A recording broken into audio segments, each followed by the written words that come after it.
موسى صلوات الله عليه رأى رجل دا يتضرع إلى الله، تضرع بكاء، رافع يديه في الصحراء يبكي. ذهب إلى الطور لمناجاة الله.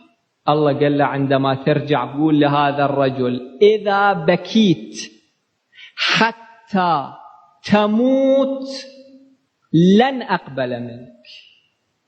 ليش؟ لاحظوا العبارة، لأن في بطنه حراما، أكل حرام، وعلى ظهره حراما،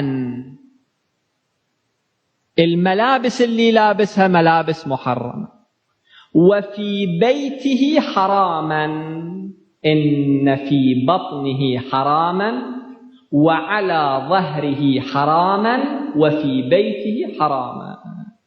والعياذ بالله واحد فد مرة يشوف الحرام من كل جانب، بيته حرام، ملابسه حرام، لحافه حرام، فراشه حرام، نظرته حرام، كلامه حرام، في بطنه حرام. هذا شنو مقامه؟ ولكن متى ينتبه الإنسان؟ في تلك اللحظات عندما ينتهي هذا الحلم هنالك ينتبه الإنسان.